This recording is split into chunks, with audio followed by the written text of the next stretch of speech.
네, 안녕하세요. 반갑습니다. 오늘 화요일 아침 말씀 묵상 연이어 갑니다.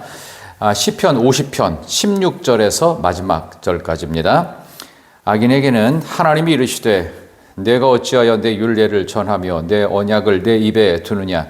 내가 교훈을 미워하고 내 말을 내 뒤로 던지며 도둑을 본즉 그와 연합하고 간음하는 자들과 동료가 되며 내 입을 악에게 내어주고 내 혀로 거짓을 꾸미며 앉아서 내 형제를 공박하며 내 어머니의 아들을 비방하는도다. 내가 이 일을 행하여도 내가 잠잠하였더니 내가 나를 너와 같은 줄로 생각하였도다. 그러나 내가 너를 책망하여 내 죄를 내 눈앞에 낱낱이 드러내리라 하시는도다.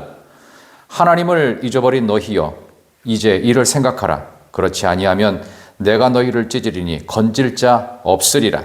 감사로 제사 드리는 자가 나를 영화롭게 하나니 그의 행위를 옳게 하는 자에게 내가 하나님의 구원을 보이리라. 아멘.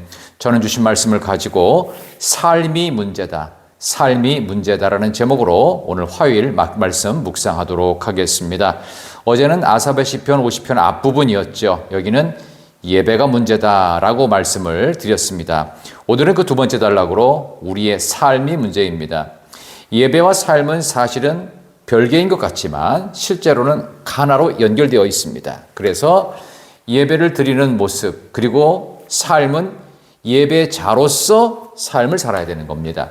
그런데 당시의 사람들의 모습을 보면 또 지금의 모습을 봐도 실제로 예배드리는 경건함과 거룩함과 또 조심하고 또 여러 가지 경망스럽지 않게 품위 있는 언어, 행실, 사실 예배를 드리는 우리도 평소의 삶 속에서 그것이 유지되기가 쉽지 않지요.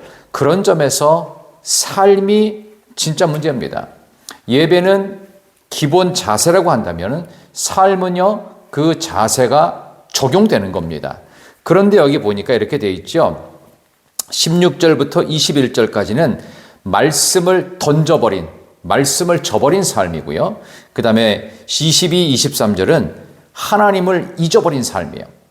하나님을 잊어버렸든 말씀을 던져버렸든 전부 다 삶이 문제인 겁니다. 하나님을 잊고 사는 것이든 아니면 말씀을 저버리고 사는 것이든 전부 다 하나님과 무관한 삶입니다. 그것이 문제입니다.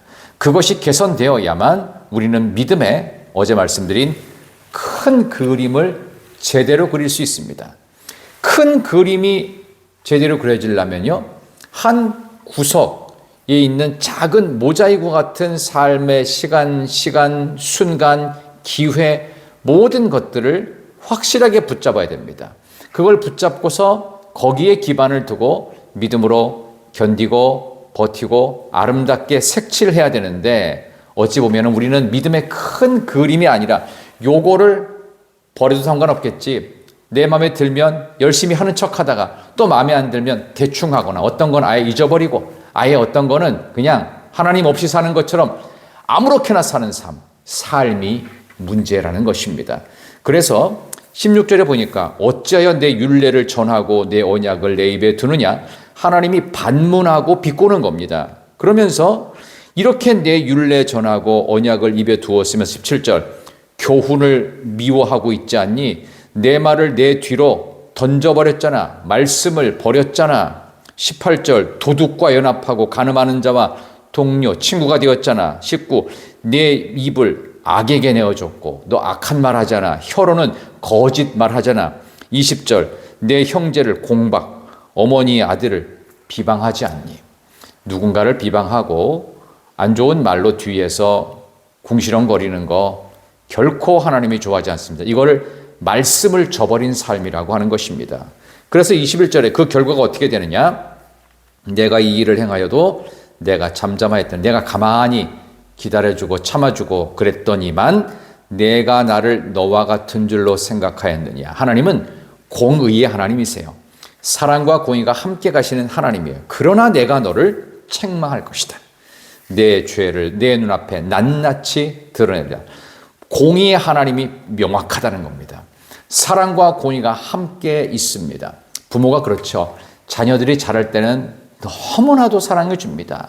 그러나 자녀가 분명히 잘못을 하거나 문제가 있을 때는요, 가만히 참아주지 않습니다. 부모는 아무리 사랑해도 아이가 문제를 일으키면요, 거기에 대해서 책망하고 매로 들을 수 있는 거예요. 이게 바로 공의의 하나님이시라는 거. 말씀을 저버리면 안 됩니다. 말씀은 별개가 아닙니다. 삶과 직결되어 있고 말씀 자체가 내 삶 속에 녹아들어야 할 줄 믿습니다. 오늘 화요일도 여러분들이 말씀이 삶 속에 녹아진 복된 삶이 되시기를 진심으로 소망합니다. 연이어서 22, 23절을 결론으로 한번 유도해 볼까요? 하나님을 잊어버린 너희여 이제 이를 생각하라. 자, 생각하라는 겁니다. 그렇지 않으면 하나님을 잊어버렸다는 우리가 생각하지 않으면 찢어버려서 건질 자가 없을 것이다. 하나님의 심판이 분명히 떨어진다라는 것을 명심하라. 생각하라는 겁니다. 그래서 우리가 해야 될 삶은요, 23절에 두 가지로 삶의 예배를 얘기하는데 첫 번째, 감사로 제사를 드리는 자. 감사가 삶 속에서 드러나야 돼요. 누가 봐도 저 사람은 참 어려운데 감사하는 것 같다. 그 삶이 하나님을 영화롭게 하는 거예요. 야, 저 사람은 뭔데 감사를 하지 저렇게? 정말 하나님이 살아계신 것 같다. 이렇게 느끼도록 하라는 것이고요. 또 하나는 그의 행위를 옳게 하는 자. And to the blameless I will show my salvation.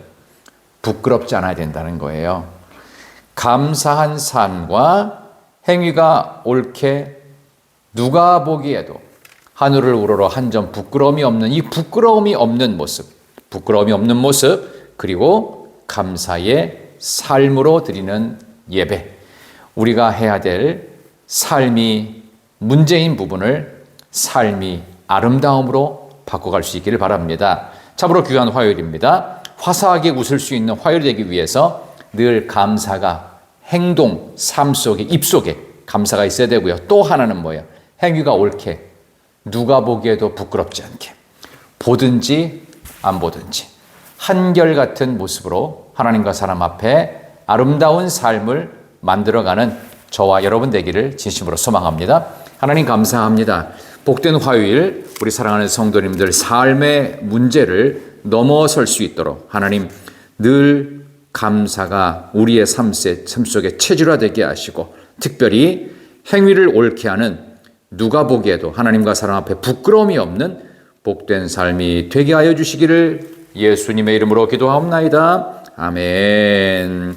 참으로 귀한 화요일입니다. 복된 화요일 여러분들 모두에게 하나님의 은혜 주심을 기대합니다. 저는 내일 계속되어지는 말씀으로 시편 51편으로 여러분 찾아뵙겠습니다. 사랑합니다. 축복합니다. 안녕히 계세요.